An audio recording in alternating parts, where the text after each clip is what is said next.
to order. Today is Tuesday, September 23, 2025.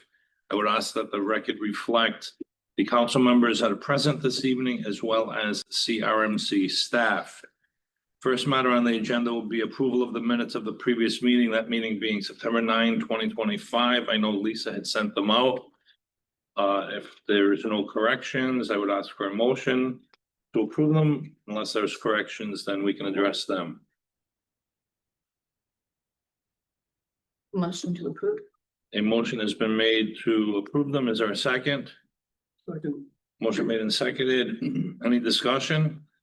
Hearing none, all in favor say aye. Aye. No one opposed? Excuse me? Oh, abstain. Okay, Mrs. Izzy's abstaining. Let the record reflect that the minutes have been approved. Next matter on our agenda is subcommittee report. Executive Director Willis, please. Thank you, Mr. Chair. Yes, one subcommittee report tonight, Mr. Chair. Last week, the Rights of Way Subcommittee met in the town of Westerly to begin the evidentiary hearings on the Spring Avenue extension matter. We had a packed house in the town council chambers where the agenda was to gather public comment. We spent several hours there gathering that public comment, and the subcommittee, of course, will have several other meetings to continue that hearing as we bring in the attorneys, the town, and the opponents to that matter to bring in their evidence as to why or why not the site should be declared public. We are setting up some more meeting times, probably in the town hall. I just want you to know that, one, those trying to juggle our own schedules, the subcommittee schedules, and everybody else's schedules. And thank you to the Attorney General for handling the attorney schedules and juggling them as to what dates the attorneys can be available. But we do not have a second meeting set yet. As soon as we do, of course, we'll let everybody know. And additionally, there was some issues with the acoustics in the town hall in Westerly. It was a difficult meeting. Feel really bad for Cindy, who tries to listen to everybody in that environment. We will see if we can endeavor the town to let us use their public announcement system and microphone system, and hopefully that'll make things better, or we might need to find a new venue. So long story to say that the subcommittee had its first evidentiary hearing on Spring Avenue extension to be continued because there will be several more. Any questions of Jeff on that report? Thank you. Staff reports. I do have a couple of items, Mr. Chair, just to let you know. This morning, Congressman Magaziner assembled what he's calling an Energy and Environment Advisory Committee, where there's a number of state agencies, private interests, nonprofits to sit around and advise the congressman on energy and environment matters that he is dealing with down in DC. It was basically an introductory meeting to get to know each other and introduce our issues to the congressman, and he expects there to be several more over the course of the year to help Rhode Island navigate a better course down in DC on energy environment matters. Along those lines, we are working with the Army Corps, as you might well know, on what is called the Pawcatuck Elevation Project, and that is an Army Corps funded project where the Corps got congressional funds out of Hurricane Sandy to look at structures between Watch Hill and Point Judith that might be in harm's way during an event like a Hurricane Sandy, which was post-tropical storm here in Rhode Island, and find ways to mitigate the damages that an event like that would have on those structures. That project, which is a very valuable project, has a state cost sharing match of 35%. That the CRMC is going to act as the non-federal sponsor to that. We are working with our legislature and our administration to get that 35%. But what that equates to is that the state would upfront that 35% to the project, but individual homes would actually become elevated, the ones that want to participate that were found to be eligible in the project. Those homes that participate, should they not be paying for it out of pocket, will need to get a loan to pay back the state the CRMC does not have the capability to handle that financial back end, if you will, since think of it as a mortgage. So we are partnering with Rhode Island Housing, Justin spearheading that for us at the staff level. And we've had our first meetings with Rhode Island Housing to actually take over that back end of the project. And now it's going to be one of our jobs to convince our administration and legislature that the 35% is well worth it. And it is, because it would keep these structures out of harm's way. It would help preserve local tax bases, et cetera. And it's a good project overall. So that's my report, Mr. Chair. Any questions of Jeff on that staff report? I have a question. Jeff, Mr. Flynn. still have money from Sandy? Yes, It was how many years ago? it was too many years ago. It was 13 years ago. Oh, my good. The Corps is incredible in how it can hold on to money, but because they're usually construction projects that take a long time anyway to come through preliminary design, engineering, contracting, and then actual construction, they have the ability to hold on to funds for a while. Any further questions? All right, bring us to our first matter on the agenda. It's 2024-12-004. Narragansett Electric Company, an application to replace, rebuild, and reconfigure 1.9 miles of E183-3 and F184N-4/5 115 kV transmission lines through Warren. The CRMC portion of the project extends from Massachusetts state line to Kickemuit Rd. The project will result in the permanent alteration of 1,607 feet squared of coastal wetland. Project requires a special exception to 650-RICR-20-00-1.2.2 C1, C and D, and C2A and B.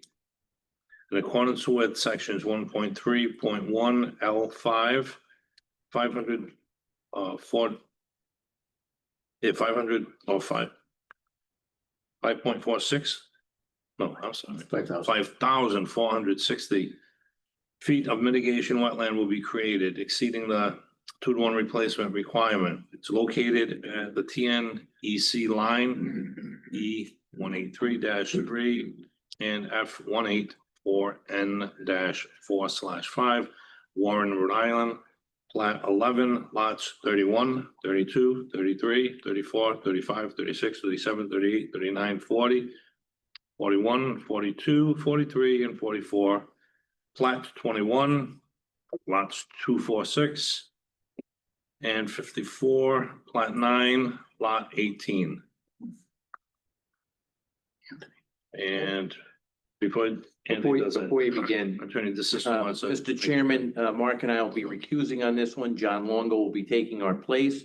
The recusal is based on one of the objections that was filed for this application. Okay. And Anthony, you have this one for us? Thank you, Mr. Chair. The Narragansett Electric Company, doing business as Rhode Island Energy, is proposing to replace the E183-3 and F184N-4/5 transmission lines in Warren, Rhode Island. This is a part of a larger project to replace the lines through Warren to the Bristol substation at 99 Gooding Ave. Project spans DEM and CRMC jurisdiction. The review has been split up along jurisdictional boundary lines. The CRMC portion runs from the Mass State line through Warren along the Palmer River and Belcher's Cove to the poles north of Kickemuit Rd. South of Kickemuit Rd to Bristol substation is under review with DEM.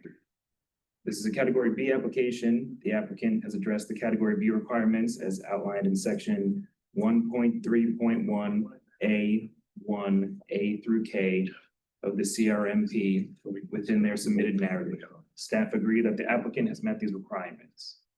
The existing transmission lines in CRMC jurisdiction run through type 1 and 2 coastal wetlands. The existing 2-pole H-frame structures will be replaced with 1-pole steel structures. These steel structures will need concrete foundations totaling 1,607 square feet for permanent fill. This fill in type 1 and 2 coastal wetlands is prohibited. A special exception has been requested. To access and work at the site, temporary impacts to the coastal wetlands are necessary by use of construction matting, approximately 538,575 square feet. This impact will be removed, restored, and monitored. The removal of the existing H-frame structures and restoring of grade will reduce net permanent fill to 730 square feet. A mitigation wetland is proposed to account for the 1,607 square feet of permanent fill, which exceeds the 2-to-1 ratio. 2 previous maintenance assents were granted to conduct a 2-phase geotechnical soil boring program to aid in design of the replacement structures. These sites within the current proposed LOD were accessed using construction matting. The project and special exception went out to public notice on March 26, 2025. Objections were received from Save the Bay, the Warren Land Trust, and the Warren Conservation Commission. The objections largely related to the use of the temporary construction matting and the long-term impacts to the compacted coastal wetland if not properly restored. Responses to the objections were received addressing the objectors' concerns. The area of construction matting is proposed to be restored by hand or low ground pressure excavator with modified rake attachment to relieve the compacted salt marsh. This method was approved by U.S. Army Corps for the geotechnical soil boring application within the same LOD. It is staff opinion that the applicant has adequately addressed the objectors' concerns. The impact to coastal wetlands due to the proposed replacement of public utility transmission lines is unavoidable. It is staff opinion that the impacts have been minimized to the greatest extent practicable. The permanent impacts due to concrete foundations will be properly mitigated, and the temporary impacts due to construction matting compaction will be restored and monitored. Public access will not be permanently altered. It is staff opinion that the project meets the special exception criteria and has no objections. If approved, an additional stipulation will be included to require a qualified environmental monitor be employed to oversee the restoration, mitigation, and monitoring progress. Thank you. Thank you. Any questions of Anthony from the council at this point? Is the applicant present this evening? Please come forward. This requires a special exception. Mhm. So do you want Okay. And that a special exception is being requested on this. We will open a special exception public hearing as well at this time. Could you identify yourself for the record, please? Sure. Good evening. George Watson, attorney with Robinson and Cole. We're outside counsel for the Narragansett Electric Company. Adam Rosenblatt, senior project manager with BHB. And we authored the application. Can we be testifying? Yes, could you raise your right hand? Do you swear or affirm the testimony you give tonight will be the truth, the whole truth, and nothing but the truth? So help you God? Okay. You've heard staff's report. Anything you want to add at this point as it relates to the application? Pretty clear. Yeah, I think the only thing to add is that we know there's comments about the proposed restoration methods. The company is moving forward. The company would like to move forward with its chosen restoration method. But it also notes that to the extent that restoration method is not effective, it will have to pivot, and it will pivot with the coordination of CRMC and also Save the Bay and the Warren Land Trust, who owns the property, to make sure that the restoration occurs as it should. So while there's multiple ways to do things, the company has selected one approach, and is hopeful that approach will work, and if it doesn't, it will clearly reevaluate what happens with others. Okay. At this time, any questions of the applicant from the council? Is there anyone else present this evening that wishes to speak in favor of the application? At this time, is there anyone present this evening that wishes to speak in opposition to the application? All right, can you come forward, please? So Yes, please, if you could just return back and then you can come back up.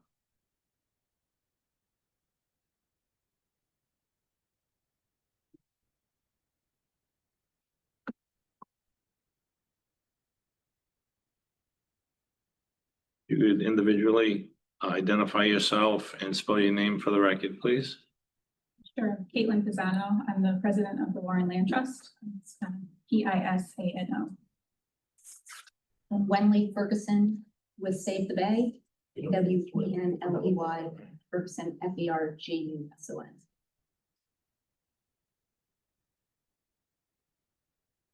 Please address us. Good evening, council members. My name's Wenley Ferguson. I'm the Director of Restoration at Save the Bay. And we've been involved in the protection and restoration of salt marshes along the Palmer River, including the parcels that the utility corridor work is going to occur at or has occurred for the last 9 years in collaboration with the Natural Resources Conservation Service and the Warren Land Trust.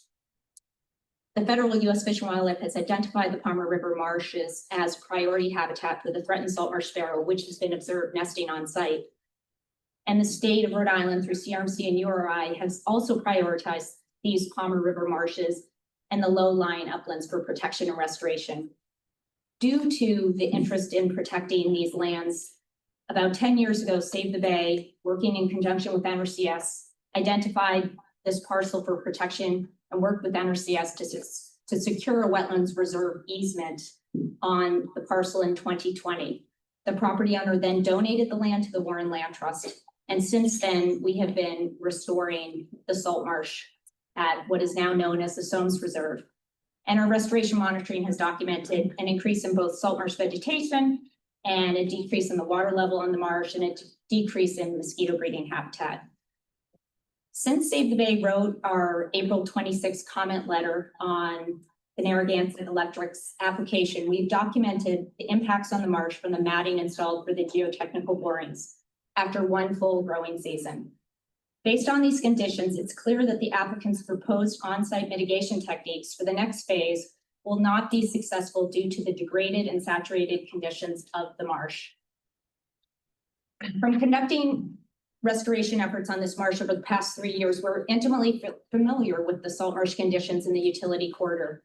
Save the Bay and the Land Trust conducted site visits with staff from Rhode Island Energy and their consultant in March to assess the effects of the matting from the first phase on the marsh surface.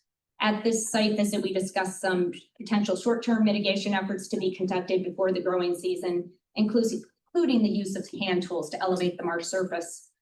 In April, Rhode Island Energy's contractor conducted these short-term mitigation efforts in the higher elevation areas. In the lower elevation areas, the contractor tried using hand tools to elevate the peat, but found this technique not to be effective due to the peat's saturated and unconsolidated conditions. This summer, Save the Bay and the Land Trust conducted a site visit at the height of the growing season and documented impacts to the marsh platform, including die-off of high marsh and low marsh vegetation in the corridor where the matting was installed. And the photos that you have, I believe, in your packet from this summer, we have here as well, showing the clear demarcation from the matting and the standing water, not just in this one, the standing water has somewhat coalesced between the two tracks. And then this is an example from past impacts, not from this past effort, but from past impacts from maintaining the utility corridor. And our goal is for the marsh not to look like this after the second phase occurs. So what we observed was these depressions are holding between 2 to 5 inches of water, causing the vegetation to become stressed and die off. Without live roots binding the marsh peat together, the peat has degraded and has become unconsolidating, and it has caused the marsh surface to subside or sink. The matting also has caused one of the runnels installed during our restoration project to become clogged, and it's caused a greater saturation in about an acre of the salt marsh prior to us unclogging it. So based on the marsh degradation from the matting after just one growing season and the fact the impacts will be greater during the second phase due to a larger construction footprint and heavier weight of the equipment, Save the Bay is concerned the applicant's proposed on-site mitigation technique to use a low ground pressure excavator with a modified brake attachment to elevate the peat will not be effective and could actually cause more impact and harm to the marsh by having a low ground pressure excavator out in these unconsolidated conditions. Save the Bay requests that CRMC require additional on-site mitigation techniques to be used. We recommend that the applicant conduct on-site mitigation of the depressions as they're demobilizing from the site. And it could be either a combination of using the peat excavated for the single poles and to fill in those depressions created during the first and second project phases. That excavated peat could be stockpiled and placed in the depressions as the mats are being removed from the marsh. If the quantity of the excavated peat is not sufficient to fill all the depressions caused by the matting, bank run sand could be used to fill in the depressions. The matting could be used as a platform to bring the sand onto the marsh. Sediment placement or excavated peat should be over the placement of both either peat and or sand should be overseen by a restoration ecologist. This technique is similar to techniques used by CRMC and U.S. Fish and Wildlife in partnership with Save the Bay at 4 different restoration sites over the last 9 years in Rhode Island. The mitigation areas should then be planted with Spartina altiflora at the beginning of the following growing season and the site monitored to assess effectiveness of the mitigation. Save the Bay and the Warren Land Trust as stewards of this marsh want to take every step possible to limit the degradation caused by the upgrade of the power lines and will continue to collaborate with Rhode Island Energy and their consultant on identifying on-site mitigation activities. This should be the priority of the council, whose stated primary responsibility is the preservation and protection of coastal areas of the state.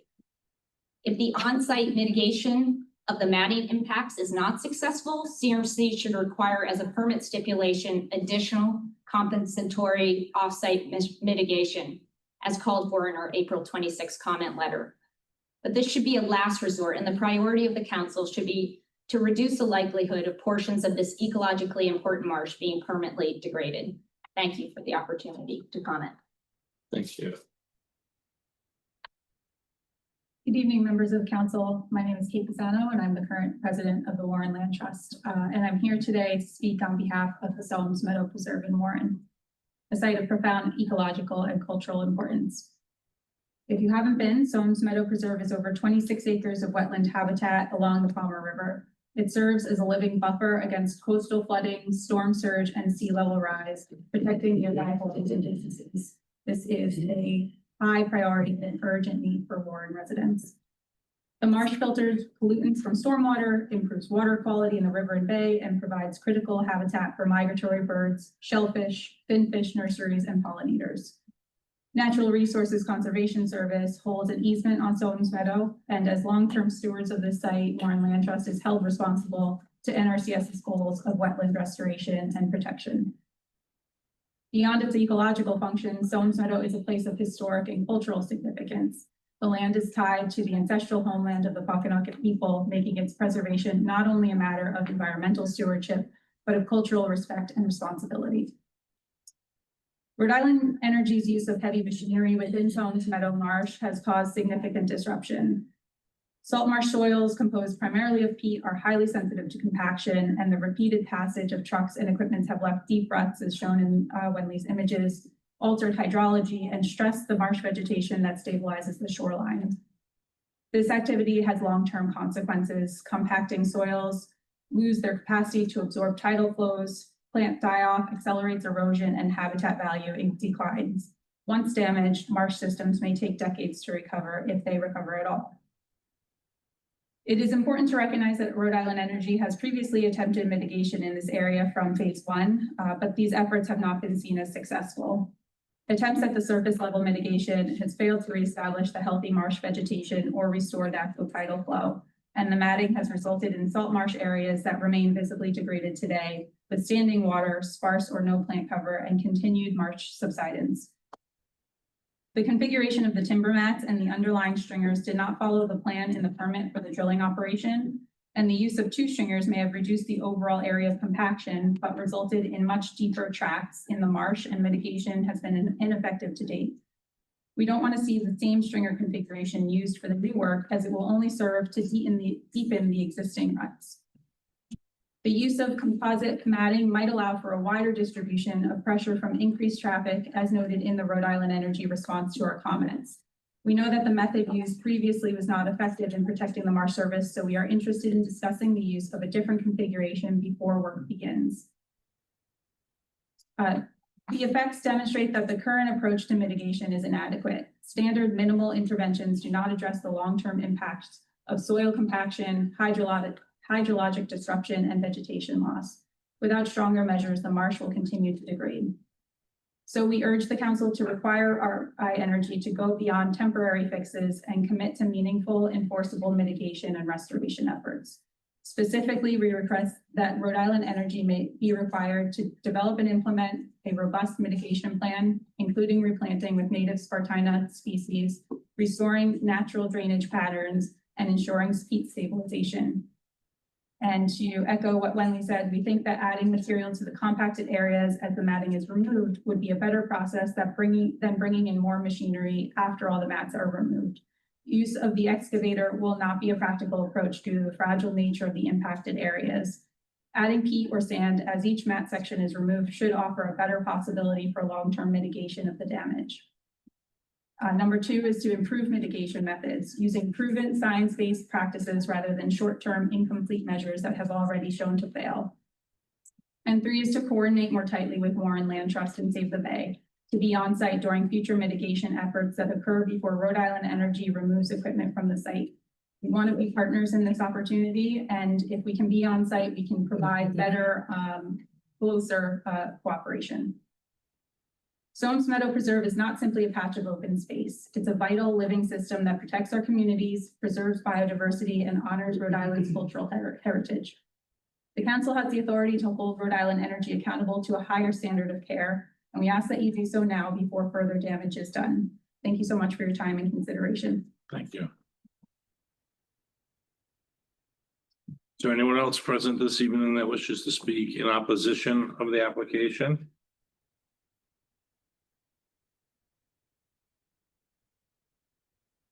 If I can call the applicant back up. We close the public. I take over this one. Okay.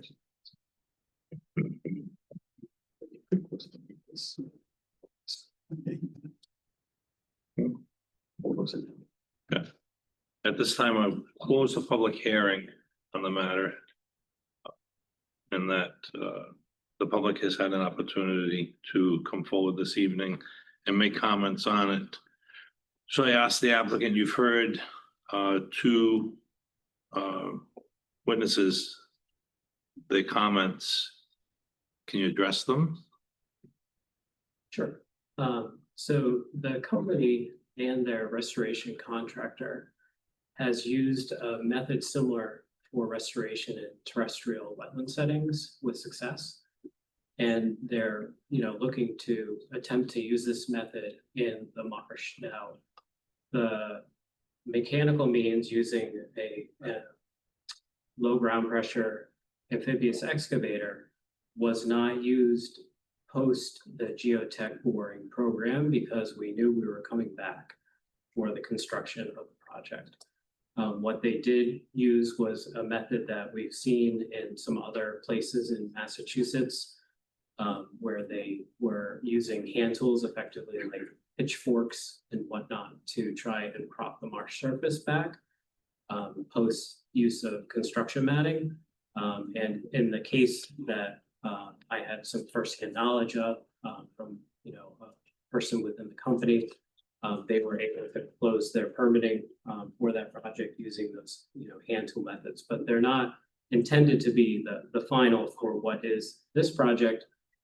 They were just an interim measure, between the geotech borings and where the construction is coming back through in the same exact location. So it didn't make sense to restore and then have to come back and mat and then restore again. So to be clear, the restoration effort after the geotech was limited, is that correct? Correct. So it was just limited to what locations? It would have been in some of the high marsh areas that were, further from the pond river. And so is that where the mats were located? Yes. Yeah, they were located both in low and high marsh. And it was predominantly the high marsh setting that these hand tools were, used to attempt to do, interim restoration. Or was there any restoration of the low marsh? No. And, if, as we mentioned earlier, if the method proposed is not effective, the company obviously will need to comply with the condition that CRMC is going to put on the application associated with, successful restoration. That doesn't preclude doing another method in working with Save the Bay and Warren Land Trust, to come back to CRMC with a proposed plan B, and then work through, the agency approval needed to move forward with that. In working with them as a state. Any question? Yes, Mr. Flynn. So apparently what you've done on the site has not been successful to date. We have pictures that show that. Did you hear anything today from either of the witnesses that you disagree with as a way of moving forward? Well, I don't know that it hasn't been successful because they haven't. Well, you've got standing water that is not conducive to salt marsh. Right, but there wasn't any restoration at the location of the stem, is that correct? I believe so. So. Well, let me get back to my original question then. Did you hear any suggestions that you do not agree with going forward? Because I think we should try to find a way to incorporate those suggestions into this project. And I'm not sure how to do that because there's a lot of technical suggestions and we have a recommendation. I will say, just in full disclosure, I have worked with Wenley Ferguson in the past on a salt marsh restoration project in Cranston. I have complete confidence in her expertise. And I don't want to take these comments lightly. So how do we move forward? Well, I think the suggestion is that, we haven't seen the method that we're proposing, for completing the ultimate restoration of the construction of the project yet. If the company is receptive to it, they could, obviously Warren Land Trust owns the property. They'll be able to go out and inspect their property, when it's safe to do so and work with and make suggestions at that time. But the company's preference is to move forward with what they've known that they've used successfully in other settings, granted not in salt marsh here, and see if that works. It doesn't impact the vegetated surface of the marsh, similar to, applying what other materials might be to it necessarily. The rake attachment is essentially it's like a large pitchfork. It's inserted into the marsh surface. It's using the hydraulics of the excavator, it's able to lift that material up and help to, basically, reverse the subsidence that would have occurred. And once that's done, the arm of the machine is curled back and, the bucket or rake attachment is lifted back up through the same hole. So most of the vegetative surface is left intact through, attempting this type of restoration. And from our perspective, looking at, reestablishment of marsh vegetation, that's something that, is a desired outcome of the restoration, is to be able to have that natural marsh surface be able to come back, as quickly as within the next growing season is the hope. If that doesn't work, there would be, supplemental plantings that would occur as part of that action. But that's the proposed method presently that was outlaid in the application that was submitted. And as I said earlier, it doesn't preclude doing something different if, that isn't successful. One item that was discussed, and I'm not sure if it's still on the table, was holding on to some of the peat as it's withdrawn. I mean, the issue is that, again, I'm not a scientist, but it's my understanding that the depth of viable peat might be is a lot less than the depth of the foundations that are being drilled. So you have to separate the drillings from, the good from the bad. The second issue is where do you store it? Because it's my understanding that the stuff when left outside may not smell the best. And so there's some challenges there too of what impacts are you having with the butters when you store the materials. But that is one thing that would be looked at. Yeah, and there is some availability on site for limited storage of material. The plan was always to maintain a small area of the salt marsh peat, which would be used on site when the wooden poles are removed, and that would be used for the restoration at those locations. There's also the potential for, utilizing the area where the mitigation area is proposed for some storage of material. But, it's not large enough likely to accommodate, all of the marsh peat. We need to find another location to store that. With respect to some of the other suggestions, and this is detailed in the report, the laying out of the mats is done in a way to limit the impact. So you have the mats laid out like railroad tracks, and you have mats that are placed on top. And by doing that, you're limiting the width of the mats that are impacting the soil. So if you were to do it the other way, you would have the full width of that mat as the primary layer. And so the reason for doing that was to limit the impact. It's unclear if having the first width being, if having them oriented so that they're not in that kind of railroad track configuration with mats on top would limit the depression. That's beyond my. Yeah, we're for the project, the idea is that there'll be an increase in ground contact to help disperse weight. So we've described that in the application. One of the responses and comments was that rather than using the shoestring approach, there would be a third added, or if the project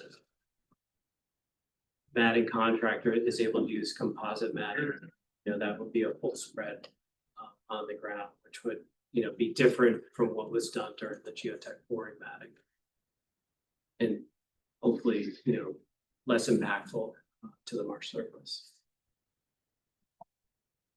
Mr. Chair. Yes, Ms. Reynolds. I just have a question sort of about your assessing process.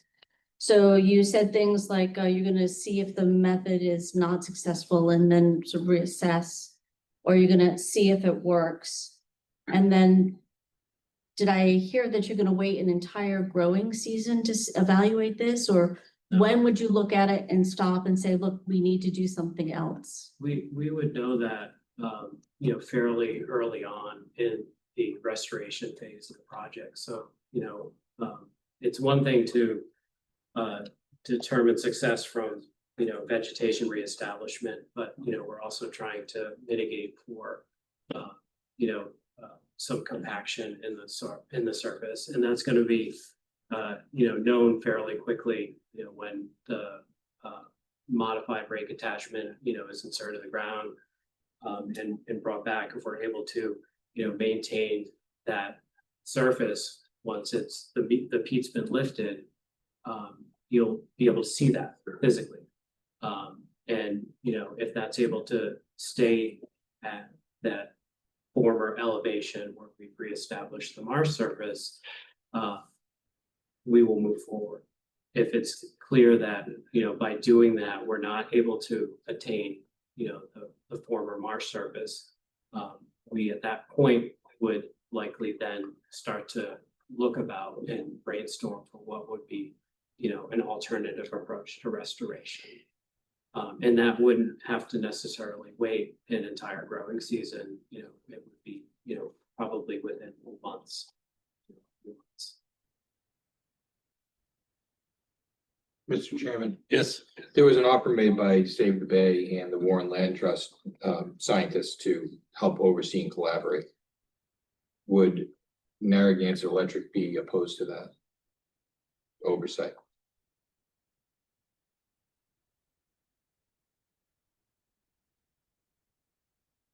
I think that Narragansett Electric is willing to work with Save the Bay or Land Trust as a partner on this. But I'm not gonna say that the company would, agree with, oversight by them directly. You also made a comment that they would not have access to the site until after you're completed. So would you grant them access to come into the site before the restoration process begins? No, I think as property owners, they would have access to their property. It's just, when construction is ongoing, there needs to be safety for individuals, so. I wouldn't see where the company would restrict their access. If they wanted to see something, they would work with them to allow them to come out and look at that in a safe fashion because they look for people.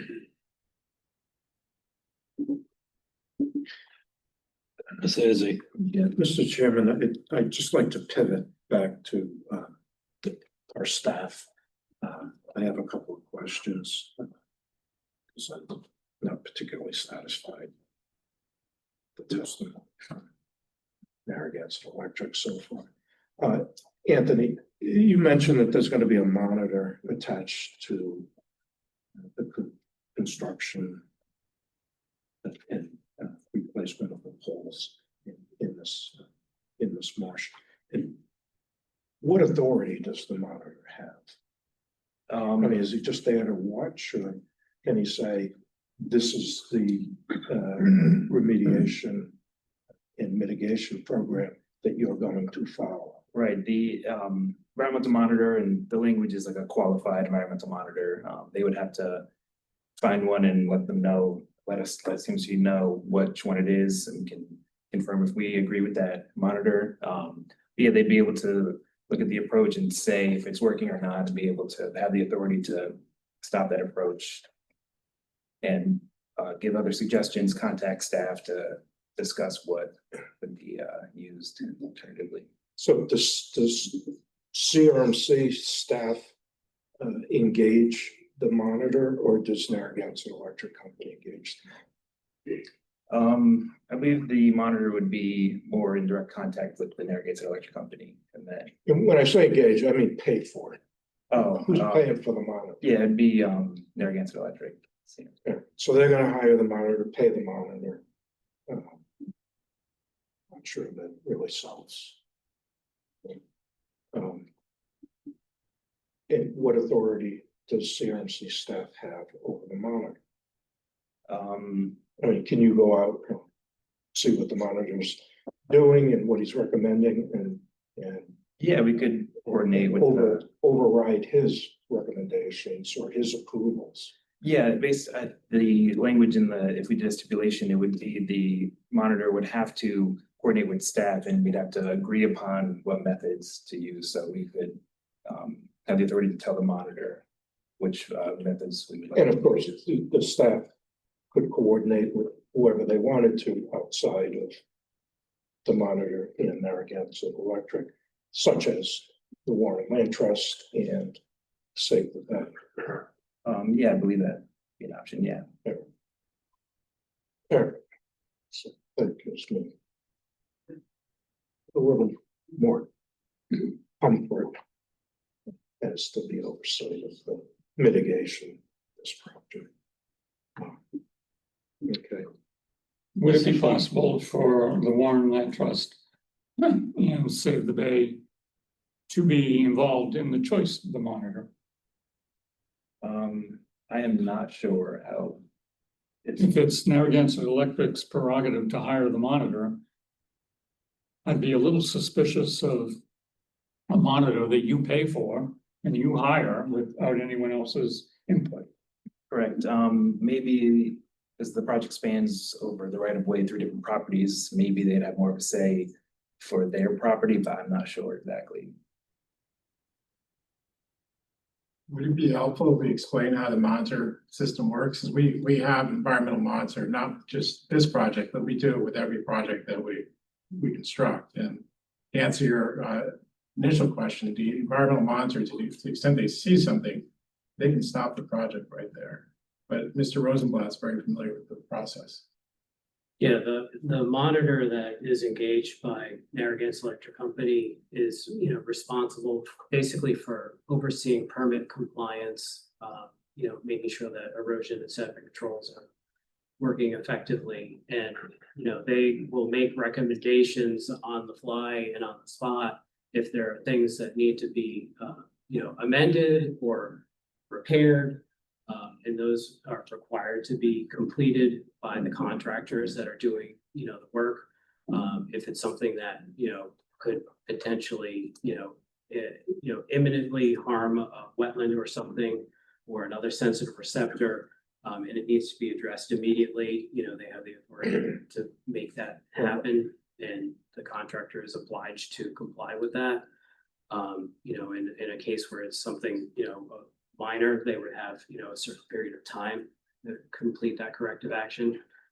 And for the restoration phase, the company is going to have a condition that they have to comply with that is going to be, part of the assent, that is going to require, that restoration be completed.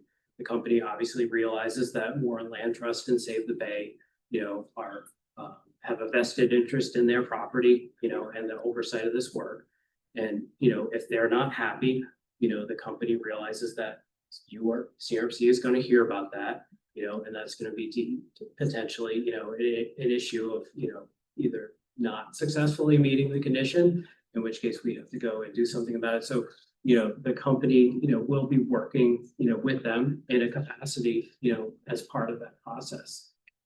It's just not formalized, in the condition necessarily, but, as a stakeholder and a property owner, they do have, some say, and, the company would, be working with them to an extent, on, if there are problems that they see, the company is not going to ignore those problems.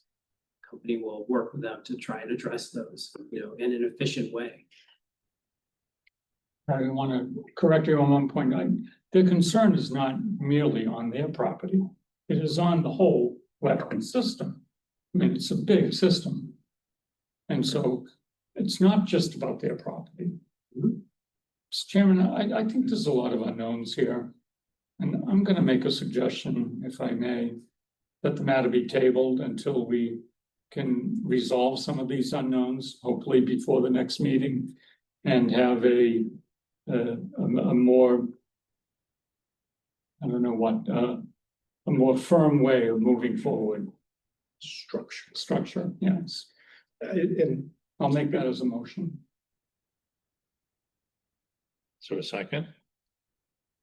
I'm not done talking, but I'll second the motion. Okay, discussion? Now I'll discuss. I'm familiar with peer review and monitors in the land use and land development arena.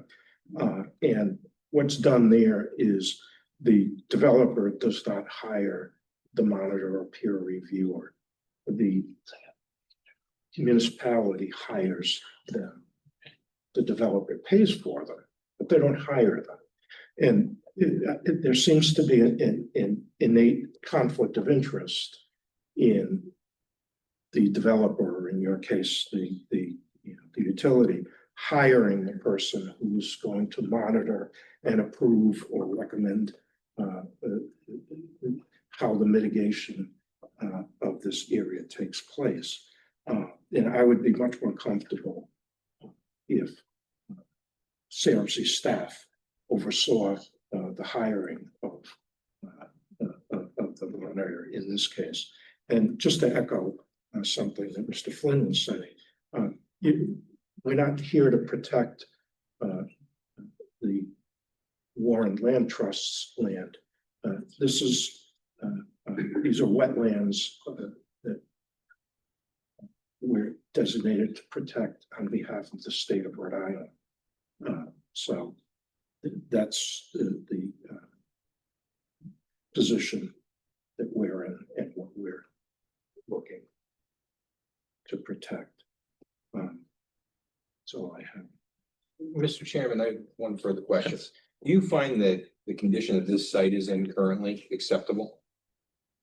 After the borings? And mind you, I've been up there recently, so I would answer carefully. I would answer, Oh, no, I'd like to hear from the scientist. Well, it's not a complete restoration yet, so. But right now, the way it sits, that it was bored last year. The way it sits right now, do you find it acceptable? That it was left there like that for a year? So the marsh was left in a condition that was considered, from our perspective, stable, you know, in the areas where the vegetation is reestablished. So we weren't concerned about like a sedimentation issue with you know, as it would relate to, you know, stuff moving about the marsh.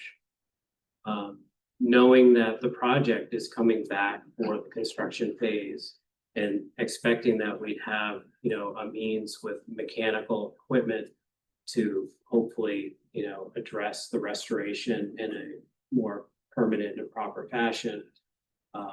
You know, with the marsh vegetation reestablishing what it did, we felt that that was, you know, acceptable, you know, until such time as the construction were to begin. So those ruts you're stating are acceptable for flow of water? Or not channeling water in any way? Well, That's what you just stated, so. the ruts in the marsh surface that are there are ruts, I believe, that have been there. So wait, you drove equipment over the area to make the borings, didn't repair it like you just stated, left ruts. And you find it acceptable that they left ruts for a year, is what you're stating. Well, what was done was they, you know, attempted with the non-mechanical means to do limited restoration. You know, it wasn't the full restoration that is expected because we were coming back and doing, you know, additional work when it came to the construction end of the project. Thank you. I have a similar follow-up question. Okay. Was there, I know you said you routinely have monitors present when you do work. Was there a monitor present for the boring work? And was that acceptable to the monitor to leave it in this condition? The company had a monitor, you know, who witnessed the construction end of the project and then the restoration. And then we worked to decide, you know, and after working with both the Corps and CRMC, we decided that we would do the limited restoration that we could with the hand tools, knowing that we were coming back to do a more formal and permanent restoration with the mechanized equipment later. But you hadn't been approved for that work yet, so how did you know that work would be approved?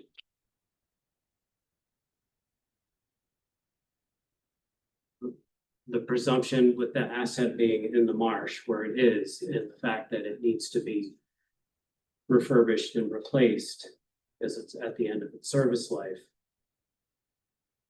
was a reasonable assumption for us to make that we would have been issued an authorization at some point to initiate the project and do the replacement. Yes, I think some of the concern is not hearing a good plan B.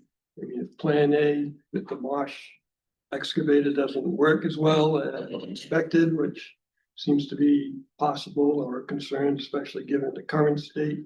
What's the plan B? You haven't really been too clear. Are you going to be able to bring in more material? Are you going to be able to bring in sand, or who's going to make those decisions, and how is that going to work out? Yeah, so plan B, as I said, you know, we would work out with both, you know, input from St. Bay or Land Trust and CRMC. You know, it would involve something different, obviously, than what we proposed in the application. All Kind the of vague logistics right of now. working that out, you know, I don't have that to present to you here right now. ultimately, the company recognizes that restoration needs to be completed And it needs to be completed in a manner that's acceptable to CRMC and the Warren Land Trust, who's the owner of the property. For this particular stretch, we also have restoration going across the entire length of this project, which is 5.5 miles. so it's a big project with restoration going on throughout the length of that project. But this being a more sensitive area, we recognize that the coordination of the restoration, to the extent Plan A doesn't work, it will be done in coordination with CRMC and the Warren Land Trust. And I'm assuming the Save the Day will have a voice in that as well. Thank you. Wouldn't it have been better to have a higher quality of restoration in the field before you come back? Because now you're saying that, well, we didn't really finish the restoration, but we're asking you for a leap of faith that we will do a better job down the road. I mean, I would think your case would be better if the restoration to this point was also better. Well, I think it comes down to, does it make sense to restore if we're coming back within a matter of months to? Well, no one's going to be opposed to the restoration. I mean, it's not like you need approval to restore something back to the condition. I mean, you wouldn't find objection from this body, I don't think, or anyone. And that decision, was that part of the original permit? Or was that just something that was discussed amongst the parties? It was discussed when we filed the application with CRMC for the construction phase of the project. Okay. Any further discussion? We have on the floor a motion to table the matter. It's been seconded. Concerns have been raised, questions have been raised. I think the applicant knows some of the concerns of the council members. And they'd be able to answer those, put forth some more information, submit it to staff. And then when we come back here, maybe have some answers that will satisfy some of the concerns of the council members. But at this point, on the floor is a motion to table the matter. And as I said, it's been duly seconded. Mr. Chairman, I just noted, so Tony can't sit on this, but I can. I don't know if they think they can work it out tonight. I just offer that if I thought it could be worked out tonight, I'm here, they're here. I'd just like to make another statement about process of what was approved or what the process of the restoration and stipulations. So the U.S. Army Corps approved through the previous geotechnical soil boring of the mechanical rake. So they haven't utilized that yet, but it is approved by U.S. Army Corps. So we wanted to approve that and see how they explained, see if they could lift it up first. And if not, then fill in with the excavated soil or the sand. And as they explained, they'd be doing that and they would see clearly pretty immediately if it's working or not. We could coordinate with CRMC and Save the Bay and whoever else to go out there and see the process. And if so, make changes. I planned on stipulating that if that isn't clearly being elevated, then we could fill with the excavated soil or clean sand, which Save the Bay said they agree with those. So I was going to stipulate that. I'm not sure if that alleviates any concerns or if you want a more concrete restoration. Maybe we could do that in the next month or so and then see how it works. And then have a better foundation for moving forward. Is that a possibility that try it, see if it works? When is the proposed work going to take place? The current schedule for the project is a January 5th start. In the middle of the winter when the ground is frozen, you're going to try to raise this ground. No. That's when you asked when is. Oh, sorry. When would the restoration take place? I'm sorry. So that'll occur after construction's done. So when would the timing be for that? The next fall. In the fall. Next fall. The year. That's the project manager in the back there. Okay, We have time. Figure it out. okay, motion made, seconded. Mr. Chair, can I Yes. just ask, was the motion to table this, Yes. Yes, not continue? Doesn't table mean that this gets removed and they need to reapply? yes, the motion Maybe the motion should be made to continue. is till the next meeting Till the next meeting. to give the applicant and the people who testified and the staff Correct. chance to consult and see if they can work out an agreeable plan that would address the issues that were raised tonight. That was my intention, yes. I'll second the amended motion. All right, so motion made and seconded, as Is it, stated on the record. is it possible that they're here? Is it possible that we could reach an agreement tonight about this as opposed to coming back? In my opinion, there are too many issues to try to work out. That's In front of- it's a broad statement. Well, that's just my opinion, so. May I ask a question, Mr. Yes. Chair? Mr. Flynn, would you like that, I call it a Plan B, a written synopsis of what this could look like? I don't understand your question. You want the parties to get together to come to a better. Right now? No, for the next meeting. For the next meeting, yes, I would like them to get together and work out a protocol for how to move this And forward. you'd like to see it written? Written would be better, yeah. Great. All right, I'm gonna pull the council. Mr. Flynn, Aye. Mr. Izzy, Aye. Mr. Russolino, Aye. Dr. Ruder, Aye. Mr. Gagnon, I, Ms. Reynolds. Aye. I too, Ray McCoy, vote aye. So the matter will be continued and afford the applicant an opportunity to address some of the concerns and work with staff, and as soon as they're resolved, we can come back, get it right back on the calendar. Thanks.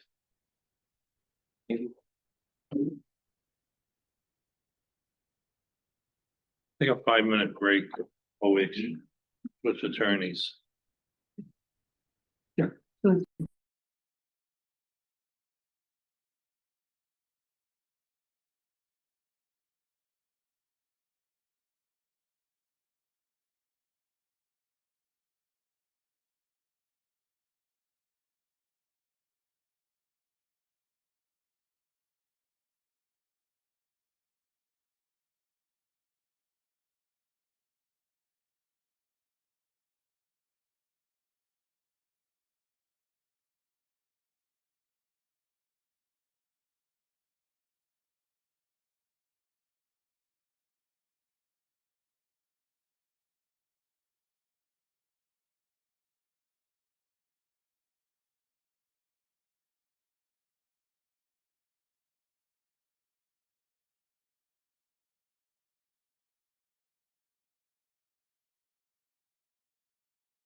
Being the semi-monthly meeting, everyone's here, right?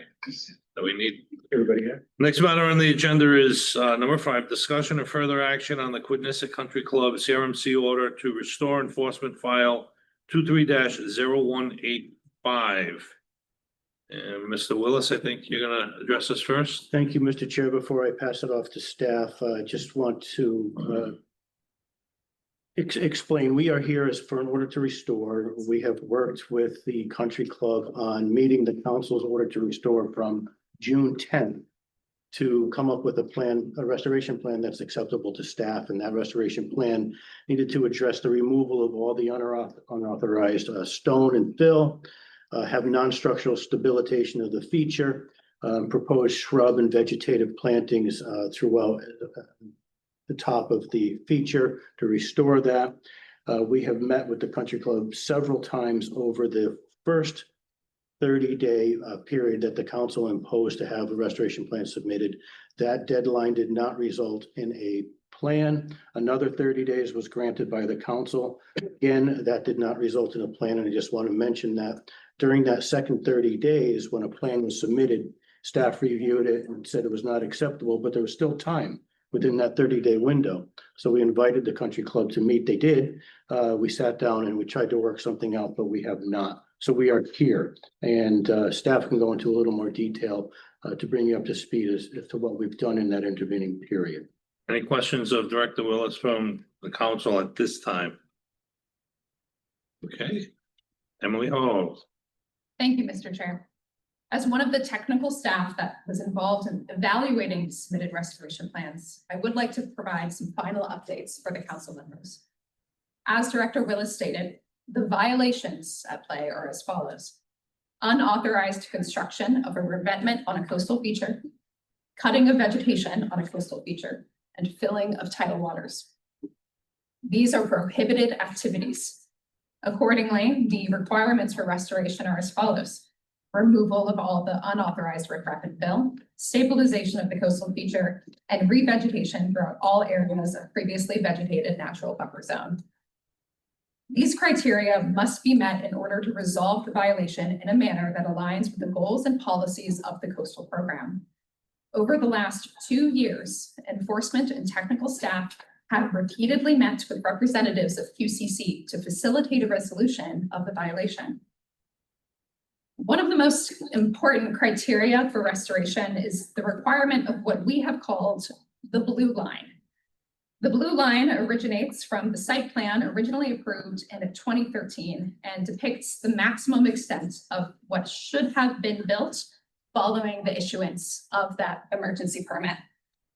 In the council packet tonight, in the staff report addendum, we included a small map depicting this line saga, if you will.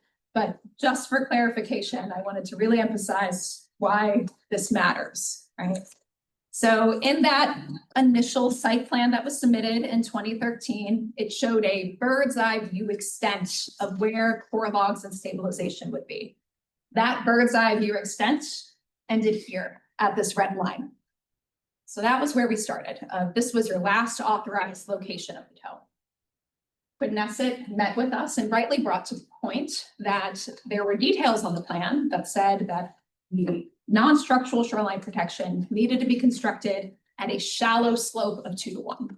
And if they followed that shallow slope as shown in the plan, there's no way they could have stayed within the red area. To which staff said, okay, well, show us where it would have ended if you had followed the slope criteria of the plan. That location is the blue line, which is farther seaward than what the bird's eye view extent actually was. However, the third line on this image here is this magenta line. The magenta line is what was actually built in 2013 by Kickemuit, and it is the line that they continue to further be used as a restoration criteria. This line and whatever was built in 2013 was out of compliance with either interpretation of those original site plans, and staff cannot support the use of an out of compliance feature as a restoration criteria.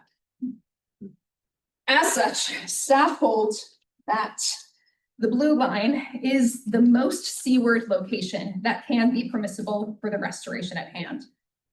We'd like to note that it is a favorable interpretation to Kickemuit compared to that red line bird's eye view extent, which was farther inland.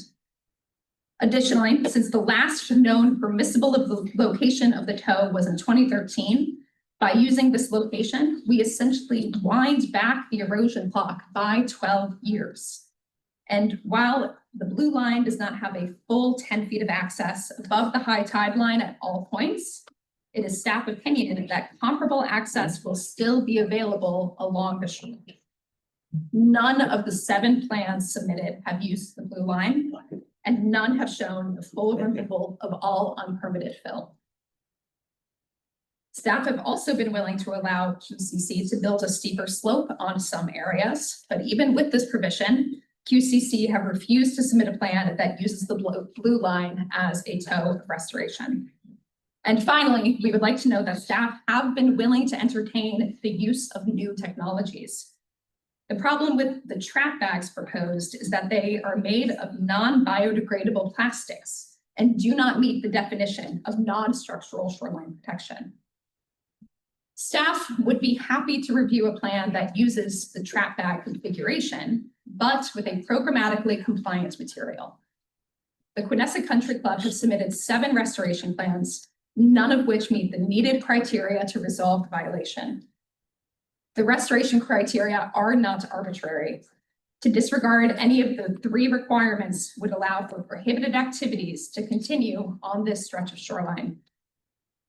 QCC have not met the criteria for a restoration plan, regardless of multiple meetings, favorable programmatic interpretations, and even an extension from this council.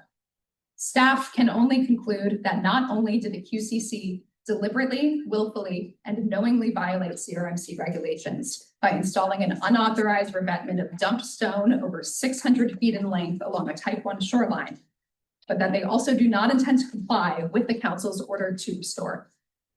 As such, staff have come to the following recommendation. Staff recommend that the council direct CRMC legal counsel to pursue all appropriate legal action to enforce the order to restore. Thank you, Mr. Chair. Thank you. Any questions of Emily from the council?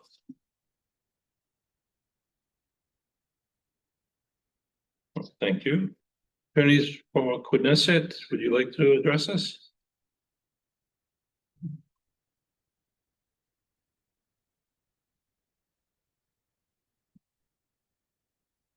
Good evening, Chairman, members of the council, Mr. Willis, staff. My name is Jennifer Cervenka, and I'm here as counsel on behalf of Kickemuit Country Club. With me is Mr. Sergio Sherenzia, who is our engineer and has been the author of the plans that have been discussed here tonight. I've brought here, I want to make a couple of comments on what was said just now by Ms. Hall. And then I'd like to ask if I can present testimony of Mr. Sherenzia to address the topics that were just addressed by staff and that are in the addendum to the staff report. One of the comments made by Ms. Hall is that none of the plans have proposed the removal of all fill. And I do want to make clear that the last 2 plans that we submitted, those being on August 5th and September 5th, they have proposed the removal of all fill. That is a fact. With respect to the blue line, we are using the blue line in the last plan that we submitted on September 5th for the southern half of the shoreline. And with respect to the northern half of the shoreline, we are proposing a restoration that is between the blue line and what's been referred to as the magenta line. We continue to believe that the magenta line is appropriate, but have made the concession to be between the blue line and the magenta line. With respect to the trap bag, we are not proposing a material that is expressly prohibited under the CRMP as structural. It is not listed. geotextile fabric is not listed as a prohibited material. It's been interpreted by the agency to be structural like. However, it doesn't have those components to it. I wasn't part of the meetings and discussions with staff, but I know Mr. Terenzia explained the technology to the staff, and I think they were somewhat familiar with it already. But it is a bag that uses sand or water on the inside. It absorbs rather than refracts wave energy. And it doesn't degrade into the environment because it's protected from UV rays, and if it fails in part, you know, it's this interconnected system, then it collapses into itself and it can be removed. It's unlike a sandbag, an individual sandbag that could just float off into the Narragansett Bay. And lastly, I wanted to point out that we have not been recalcitrant in wanting to implement a restoration plan.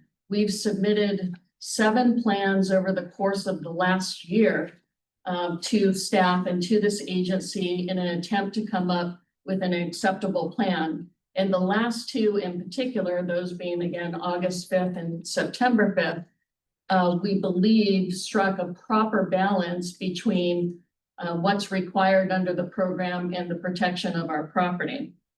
And so with those comments, I would like to ask now if I can present Mr. Terenzia so that he can speak specifically to the topics from a technical standpoint that have been addressed by Ms. Hall. Over to you. Okay, of course, there's 2 lawsuits pending. But based on the allegation in paragraph 45 of the administrative appeal, which we'll discuss later on, I say go ahead. Okay. Would you like me to do a brief voir dire, Mr. Chairman, of Mr. Terenzia? His resume was submitted as part of our pre-hearing memorandum. But my advice is no. I'm going to swear him in, and we'll go from there. And I'm going to say to the board, and you know, perhaps Mr. Izzy will best understand what I'm saying. This is essentially free discovery for the agency. Please raise your right hand. Do you swear or affirm to tell the truth, the whole truth, and nothing but the truth? I do. State your name and spell it for the record. Sergio Terenzia, spelled S-E-R-G-I-O. Last name C-H-E-R-E-N-Z-I-A.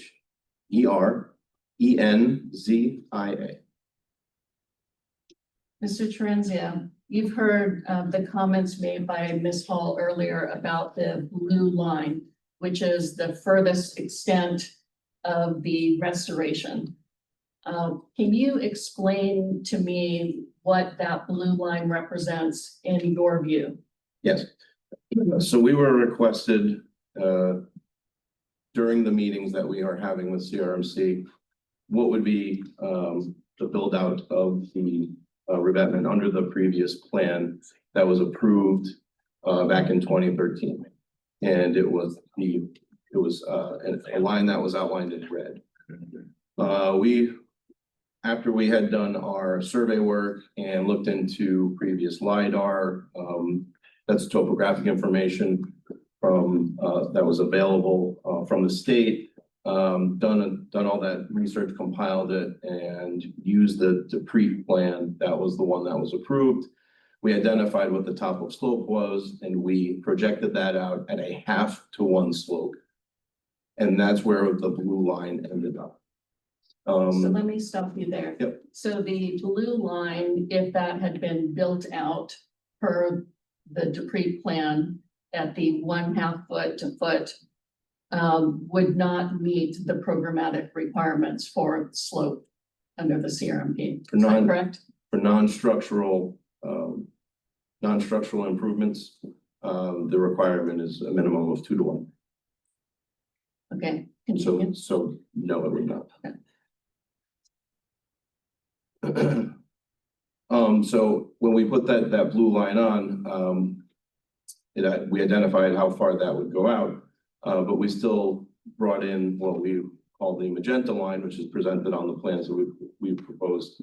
That is where the revetment or the improvements of the slope stabilization was actually built out to in 2013 as implemented by Quidnessett Country Club and affirmed to by some of the information that we received from NRS, who was our understanding was the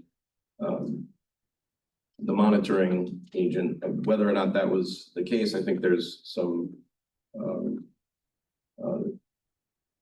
discrepancy on whether they were officially involved, but there was, I believe that there were times when representatives of NRS were out there and we had data points that they took with GPS that we also implemented in our research. And we put all that information together along with aerial imagery, and that's where we arrived at the magenta line, where that improvement was actually built to and was in place for the last 10 years before it failed.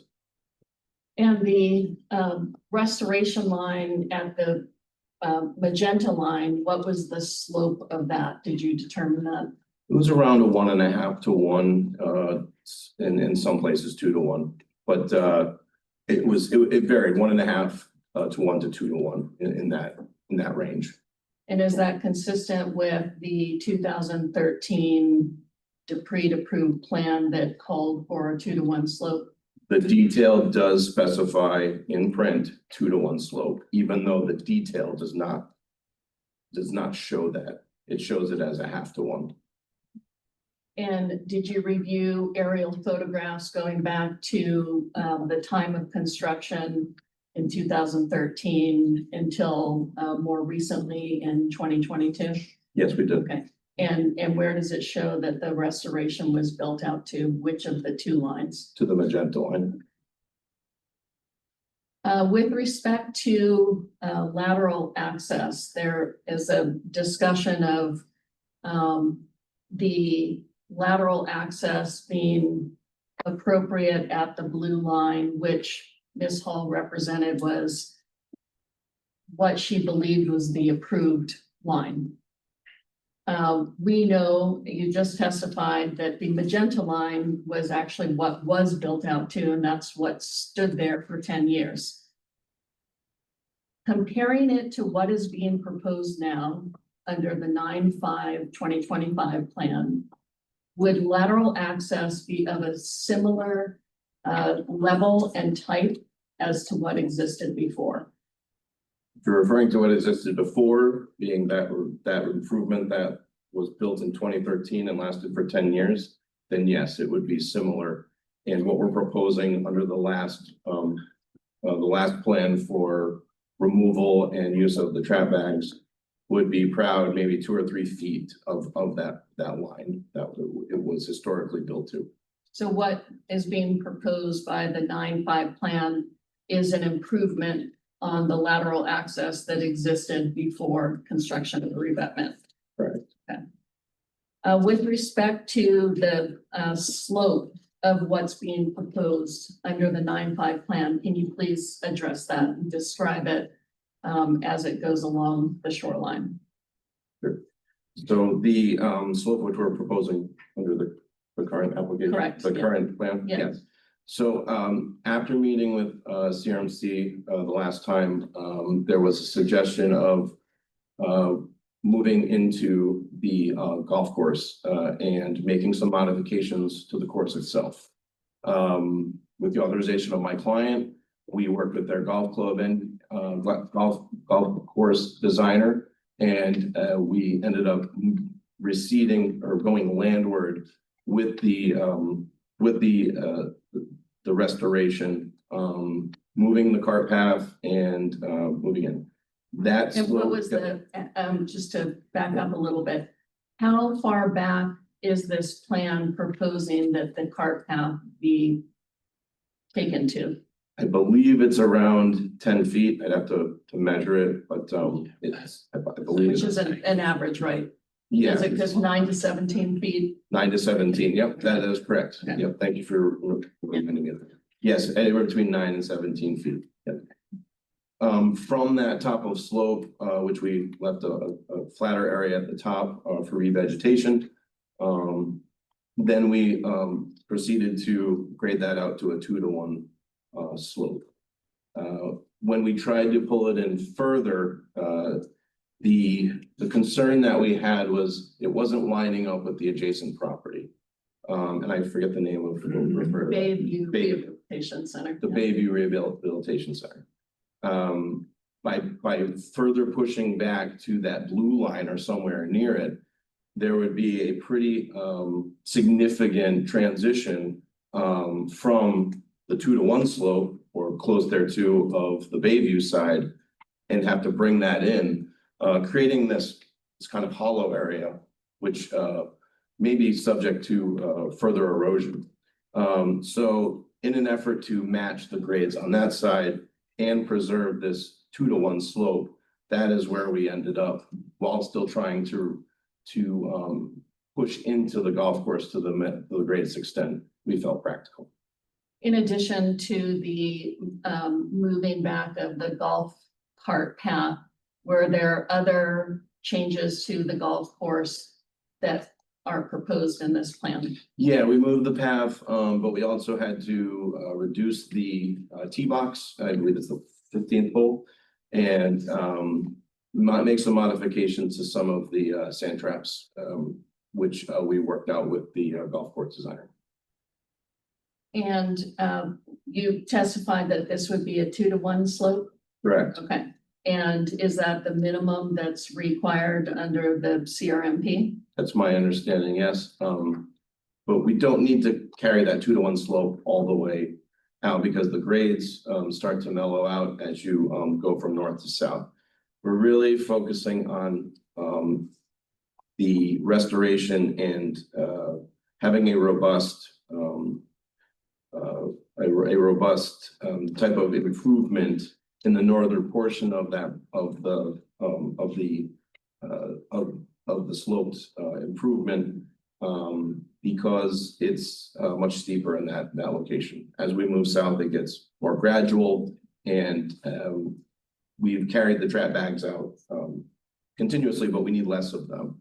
And we have identified that in those areas we may be able to go to a more non-structural, but we carried it out for this plan. That's a good segue into the trap bag technology. I addressed it a little bit with the council, but can you explain again? You've had discussions with trap bag manufacturing representatives, correct? Correct. Okay, and what have you learned about the technology? Yeah, this was a new technology for us that we had not designed with yet. So we worked closely with the trap bag folks. They have their own manufacturing plants. They do their own R&D, and have implemented these type of systems, I think, all over the country, and even I think in different parts of the world. This is their business. They're very good at this specific thing. So we worked with them on doing a 1-to-1 slope. They said, the more shallow that slope, the better it's going to perform, because you can get it covered with some sand. They're not opposed to having it vegetated. Our plans do identify, which we'll get into, that this would be planted in coordination with the biologists and with CRMC input, I'm sure. But this type of system is a system that is a geotextile fabric. We tried to work with them to come up with a type of fabric or bag system that was biodegradable, but they told us that they would not warranty it, and it would probably reduce the life of that system by half. And that's the whole purpose why we're here, is that my client does not want to put in a system that's going to fail within the next 2 to 5 to 10 years again, after millions of dollars of investment. And just to that end, did we also talk to them about, they have a cotton fabric with waxing on it that we were interested in hearing more about, but what did they conclude on that? They basically said they've implemented it only in a couple of instances, because it's not something that most municipalities and states and governing agencies are interested in, because it does not last. Why put in something that's just gonna fall apart and not work, and it's more expensive, so it's cost prohibitive in most cases.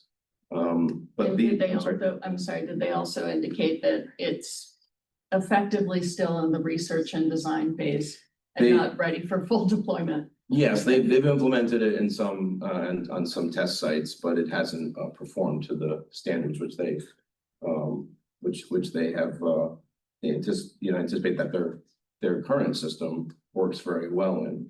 Can you explain the interconnected cellular system for the council? Yeah, so these bags are all individual. They get filled up with sand material. So essentially they have natural material in them. They're just being held together by that geotextile fabric. If, for instance, if those things are to fail, as Attorney Cervenka alluded to, they collapse in on themselves, they can be removed, and it's modular. You can put another one right in its place. They don't get dislodged and float out to sea, causing more harm to the environment. The nice thing about these, the previous restoration that put in had the long core logs. And as we have seen, those have failed catastrophically, because once they start coming out, the whole thing just gets pulled out to sea. Whereas this is a modular system, and believe me, if we could get it to be a biodegradable one, they've looked into doing this with core logs or core fiber type material, but they haven't gotten to that level with their product development yet. And do you have any knowledge about geotextile fabric bags being used in Rhode Island adjacent to type 1 waters? Yes, under pilot studies in CRMC, we've used, I believe it's a Elco Rock Netco product that we did a study on. We monitored it quarterly for 3 years and provided those findings to CRMC. So we have floated that concept by staff, but they didn't seem to be interested in revisiting another study such as that. You mean here, another study here? Another study Okay. here Okay. implementing something similar, or this trap bag product. And did you talk about a monitoring system if this were to be approved?